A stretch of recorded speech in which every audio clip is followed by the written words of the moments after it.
তোমরা কেমন আছো? ঠিক মতো লেখাপড়া করছো? করতে হবে, নকল আর হবে না। বাংলাদেশের এডুকেশন সিস্টেম কোনোদিনও চেঞ্জ হবে না, মানে এটার মতো থার্ড ক্লাস এডুকেশন সিস্টেম আর পৃথিবীর কোথাও নাই। এই যে নতুন শিক্ষামন্ত্রী আসছে, হ্যাঁ মিলন, এ আসার পর থেকে যে অ্যানাউন্সমেন্ট গুলো মেক করতেছে আমি খালি দেখতেছি যে সে বলে এক্সাম হল, টিচার রাখবে, গার্ড বাড়াবে, কিভাবে সেনাবাহিনী আনবে, 2-3 মিনিটে বেশি ওয়াশরুমে থাকা যাবে না, নকল আনা যাবে না, নকল হবে না, বাচ্চারা পড়তে হবে।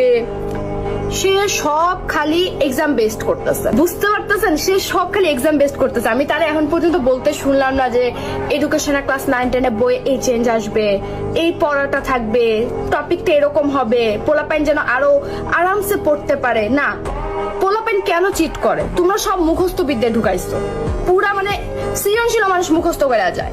আমি কখনো ক্রিয়েটিভ নিজে থেকে লেখা পাশ করতে পারতাম না, ভালো মার্কই তুলতে পারতাম না বাংলায়। কেন? কারণ হচ্ছে আমাকে গাইড ফলো করতে হবে, ওই নিয়মে সৃজনশীল। ভাই সৃজনশীল মানেটা কি তাহলে? মানে আমি যদি আমার মন মতো করে সাজায় না লিখতে পারি, মানে ভ্যালিড পয়েন্ট গুলো যদি সাজানো হয়, আমার কেন গাইড ফলো করতে হবে?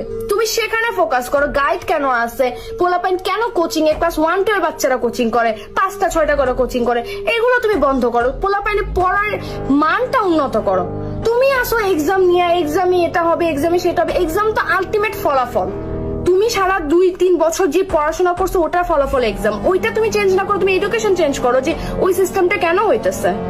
মানে কোন একটা সরকার আসলেই দেখি যে এক্সামে এটা চেঞ্জ হয়ে যাবে, এক্সামে ওটা চেঞ্জ। তুমি এডুকেশনের মেইন গোড়াটা চেঞ্জ করো না, আসছো অন্য দেশের সাথে কম্পেয়ার করতে।